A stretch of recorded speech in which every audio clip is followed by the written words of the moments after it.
అందరికీ నమస్కారం. నా పేరు సిద్ధార్థ్ విక్రమ్ సింగ్.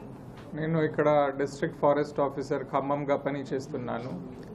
మన జిల్లాలో వచ్చేది పెద్ద పెద్ద అర్బన్ ఫారెస్ట్ పార్క్ రెండు ఉన్నాయి. ఒకటి Velugumatla urban park main city సెంటర్లో ఉంది. అట్లాగే Neeladri urban forest park Sathupalli municipality పరిధిలో ఉంది. ఇది అర్బన్ పార్క్స్ పెద్దగా మనం పబ్లిక్ కన్వీనియన్స్ కోసం ఏర్పాటు చేశాము. అండ్ ఇది నార్మల్ ఫారెస్ట్ కాకుండా చైన్ లింక్ ఫెన్సింగ్ ప్రొటెక్షన్ కూడా చేశాము. కానీ మనకి ఇన్ఫర్మేషన్ ప్లస్ కంప్లైంట్ ఏం వచ్చింది పబ్లిక్ నుంచి, మీడియా నుంచి, కి కొంతమంది గన్స్ పట్టుకొని నీలాద్రి అర్బన్ పార్క్కి వచ్చారు. హంటింగ్ పోచింగ్ ప్రయత్నం నడిచింది. అండ్ కొంతమంది ఇది కూడా కంప్లైంట్ పెట్టారు కి దాంట్లో 5 జింక చనిపోయింది. దాన్ని బట్టి మనం ఇమీడియట్గా వెంటనే 29th నాడు టాస్క్ ఫోర్స్ టీమ్కి ఇక్కడ నుంచి డిస్పాచ్ చేశాము సత్తుపల్లి వెళ్ళడానికి.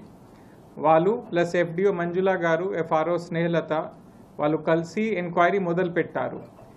స్టార్టింగ్లో మనకి ఏమనిపించింది ఈ కెమెరాస్ కొంతమంది ఆఫ్ చేశారు.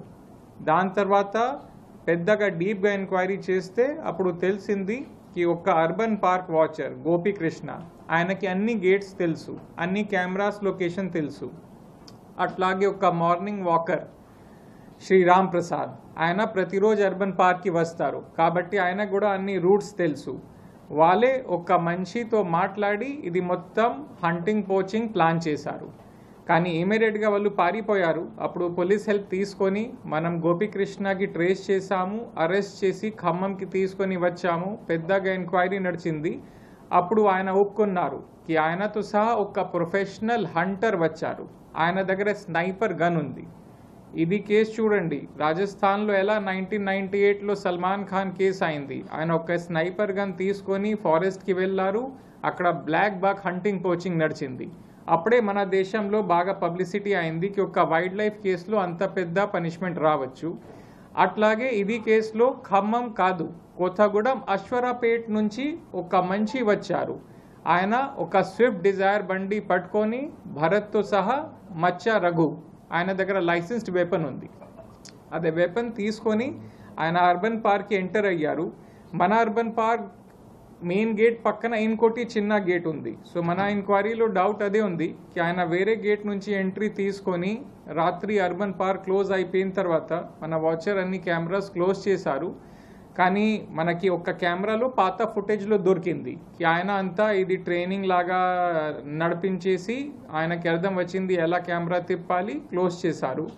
దానివల్ల మనకి కొన్ని ఎవిడెన్సెస్ దొరికింది. అట్లాగే అర్బన్ పార్క్ ఎదురుగా ఒక పెద్ద షాప్ ఉంది, అక్కడ కూడా మనకి కెమెరా ఫుటేజ్ దొరికింది కి ఒక బండి ఎంటర్ అయింది.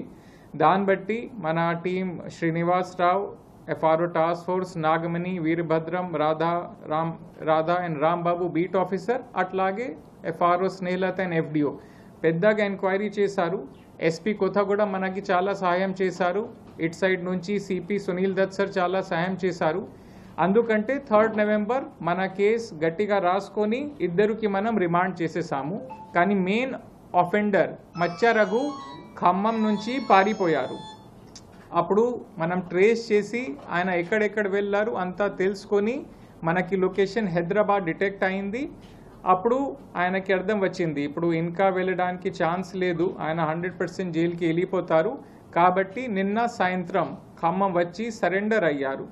సరెండర్ అయిపోయిన తర్వాత మనం మొత్తం పేపర్ ప్రొసీజర్ ఫాలో చేసి కోర్టులో మజిస్ట్రేట్ దగ్గర ప్రొడ్యూస్ చేశాము. అక్కడ కూడా నిన్న మనకి ఇద్దరికి రిమాండ్ దొరికింది. ఇప్పుడు 4 జైలుకి వెళ్ళిపోయారు. సో దాన్ని బట్టి మన ఫారెస్ట్ డిపార్ట్మెంట్ నుంచి మెసేజ్ ఏంటి, జనరల్గా మనం ఫారెస్ట్ అంటే కేవలం చెట్లు మాత్రమే చూస్తాము. కానీ ఖమ్మం జిల్లాలో చాలా పెద్ద అడవి ఉంది. అటువంటి అడవిలో జింకలా ఉన్నాయి, సాంబార్ ఉన్నాయి, బైసన్స్ ఉన్నాయి, లెపర్డ్స్ ఉన్నాయి, ఎలుగుబంటి ఉన్నాయి. టూరిజం స్టార్ట్ చేశాము కాబట్టి పబ్లిక్కి తెలిసింది ఏమేం వైల్డ్ లైఫ్ ఉన్నాయి. అట్లాగే ఇది కేసులో మనకి మేజర్ ఇది ఇన్పుట్ కానీ సోర్సెస్ మీడియా మిత్రుడు నుంచి వచ్చింది. మీడియా వాళ్ళే మనకి అంత ఇన్ఫర్మేషన్ ఇచ్చారు. సో చాలా చాలా ధన్యవాదాలు కి మీడియా మిత్రుడు ఇది కేసు హైలైట్ చేశారు కాబట్టి మనం అంతా పెద్దగా సక్సెస్ తీసుకొని వచ్చాము. ప్లస్ ఇంకోటి ఫారెస్ట్ డిపార్ట్మెంట్ వైపు నుంచి పబ్లిక్కి అదే రిక్వెస్ట్ ఉంది ఇది పాత కాలంలో నిజాం ప్లస్ నవాబ్స్ గన్ పట్టుకొని హంటింగ్ పోచింగ్ ఫారెస్ట్లో చేసేసి పెద్ద పుల్లి చంపేశారు. ఇప్పుడు ఆల్రెడీగా అది వల్నరబుల్ లిస్ట్లో వచ్చింది, చాలా థ్రెటెండ్ లిస్ట్లో ఉంది. కానీ ఇప్పుడు మనం అదే అలవాట్ వదిలేసేయాలి. ఇప్పుడు మనం గన్ కంటే కెమెరా పట్టుకొని ఫారెస్ట్కి వెళ్ళాలి అండ్ అక్కడ కెమెరా ద్వారా షూట్ చేయాలి. ఏదైనా మనిషి గన్ కానీ ఏదైనా గుంజులు పెడితే, ఏదైనా స్నేర్స్ కానీ ట్రాప్ పెడితే మనం 100% వాళ్ళకి అరెస్ట్ చేసి జైలుకి పంపిస్తాము. వైల్డ్ లైఫ్ యాక్ట్ కింద 7 years పనిష్మెంట్స్ కూడా ఉంటాయి. సో నా వైపు నుంచి ఇదే విజ్ఞప్తి ఉంది మీడియా మిత్రుడికి, అట్లాగే public at large. Hunting poaching అస్సలు ఫారెస్ట్లో చేయకూడదు. మనం ఖమ్మంలో ఆల్రెడీగా Puligundala, Neeladri urban park, Velugumatla urban park government instruction మేరకు ఏర్పాటు చేశాము. రెగ్యులర్గా పీసీసీఎఫ్ మేరకు ఇన్స్ట్రక్షన్స్ మేరకు, సిఎఫ్ ఇన్స్ట్రక్షన్స్ మేరకు అన్ని చోట్ల మనం ఇప్పుడు సీసీటీవీ కెమెరాస్ ఇన్స్టాల్ చేశాము. ఏదైనా ఇన్సిడెంట్, ఏదైనా యాక్టివిటీ జరిగితే మనకి 100% ఇన్ఫర్మేషన్ వచ్చేస్తుంది. Thank you very much. Urban park, అన్ని అర్బన్ పార్క్స్ ఎంట్రన్సెస్లో మనం out side, inside CCTV cameras పెట్టాము. కానీ ఒక మనిషి ఏం చేశారు, 24th నాడు ఇది ఇన్సిడెంట్స్ జరిగింది. 24th నాడు ఆయన కెమెరాస్ పాజ్ చేశారు. అందుకంటే మనకి తెలిసింది ఇక్కడ ఇంటర్ఫెరెన్స్ ఉంది. ఆయన ఏమన్నారు, ఇది కోతుల వల్ల డిస్టర్బెన్స్ వచ్చింది, కానీ కోతుల వల్ల కాలేదు. ఇంకోటి మన దగ్గర సోలార్ సీసీటీవీ కెమెరా ఉంది, అక్కడ ఇది రికార్డ్ అయింది. ఆయన కావాలి అక్కడ ఉండేసి అంతా చేశారు. ప్రైవేట్ ఎంప్లాయీ అంత ఘనంగా చేయడం గల కారణం అంటే మెయిన్ స్టాఫ్ కు సంబంధం లేకుండా ఒక ప్రైవేట్ ఎంప్లాయీకి సీసీ కెమెరా ఆపరేటింగ్ చేసేంత సిచ్యువేషన్ ఉంటుందా? జనరల్గా అన్ని అర్బన్ పార్క్స్లో, మన దేశంలో అటువంటి 100 కంటే ఎక్కువ అర్బన్ పార్క్స్ ఉన్నాయి. అక్కడ గవర్నమెంట్ నుంచి బడ్జెట్ వచ్చింది, మనం అర్బన్ పార్క్స్ ఏర్పాటు చేశాము. అర్బన్ పార్క్స్ నడపడానికి అన్ని అర్బన్ పార్క్స్లో 4-5 వాచర్స్ ఉన్నారు. అవుట్ సోర్సింగ్ నుంచి వాళ్ళు పని చేస్తున్నారు. వాళ్ళ బాధ్యత ఏంటి, వాళ్ళు అంత ప్రొటెక్షన్ చూడాలి, క్లీన్లీనెస్ చూడాలి. ఆయన ఏం చేశారు, ఆయనకి అవకాశం దొరికితే ఒక మంచి కెమెరాస్ రిపేర్ చేయడానికి వచ్చారు. అక్కడ నుంచి ఆయన పాస్వర్డ్ తీసుకొని అంతా మార్చుకొని అటువంటి ఇది ఇన్సిడెంట్స్ జరిగింది. ఇప్పుడు మనం ఇంకా ఎంక్వైరీ చేస్తున్నాము కి అట్లాగే ఇన్సిడెంట్స్ అంతకుముందు జరిగిందా లేదా. ప్లస్ ఇది మంచి అశ్వరాపేట నుంచి వచ్చి ఇక్కడ హంటింగ్ చేశారు కాబట్టి ఆయన అంతకుముందు కూడా అటువంటి కేసెస్ చేశారా లేదా మనం డిఎఫ్ఓ కొత్తగూడెం అట్లాగే ఎస్పీ కొత్తగూడెంకి రిక్వెస్ట్ పెట్టాము.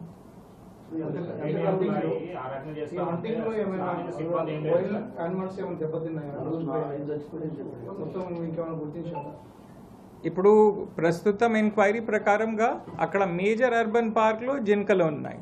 దాదాపు 1 year బ్యాక్ 50 నుంచి 50 నుంచి 60 ఉండేది. కొన్ని చైన్ లింక్ ఫెన్సింగ్ మనం కొత్తగా కట్టాము, దానివల్ల కొన్ని జింకల మైనింగ్ వైపు వెళ్ళింది, కొన్ని జింకల మన వైపు ఉంది. సో మనం wild life expert plus concern టీమ్కి పంపించేసి కంప్లీట్ ఎన్యూమరేషన్ చేస్తున్నాము.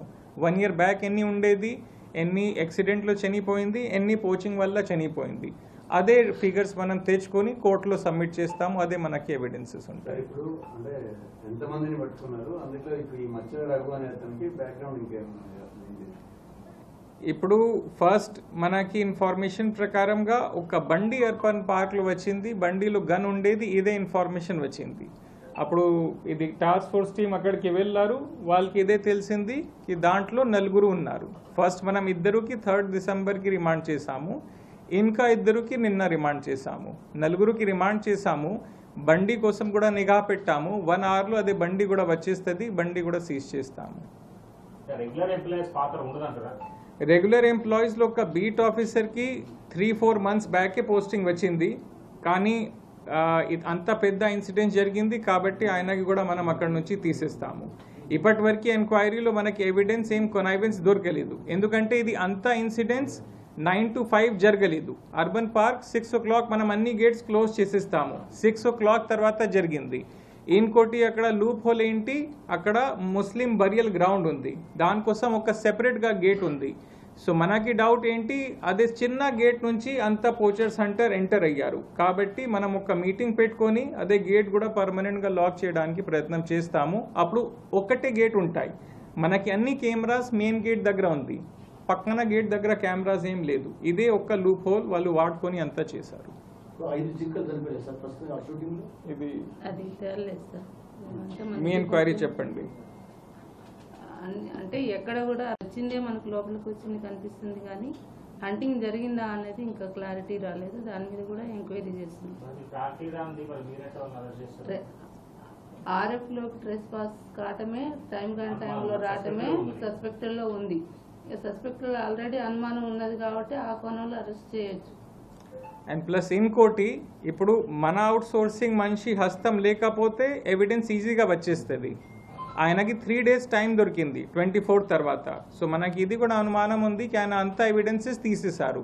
అందుకంటే మనం జడ్జ్ గారు దగ్గర ఇది రిక్వెస్ట్ పెట్టాము, రిమాండ్ ఇమీడియట్గా రావాలి. రిమాండ్ రాకపోతే ఆయన అన్ని ఎవిడెన్సెస్ తీసిస్తారు. ఇప్పుడు చూడండి, బండి వచ్చేస్తుంది, 4 అరెస్ట్ చేసాము.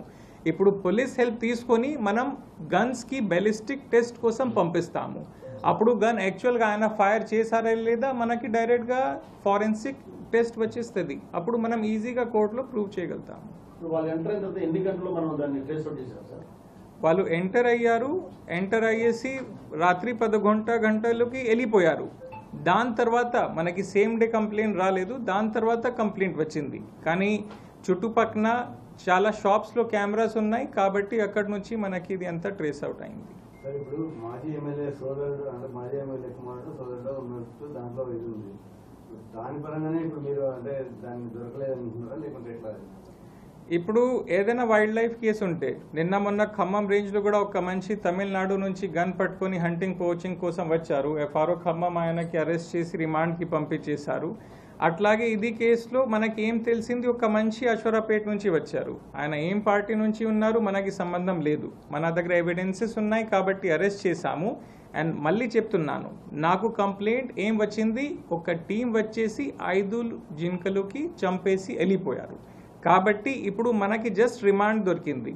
ఇప్పుడు ఎంక్వైరీ ఇంకా నడుస్తుంది. ప్లస్ ఎస్పీ కొత్తగూడెం, సిపి ఖమ్మంతో హెల్ప్ తీసుకొని మనం ఇంకా డీటెయిల్గా వెళ్ళిపోతాము. అప్పుడు అన్ని ఎవిడెన్సెస్ మనకి వచ్చేస్తుంది.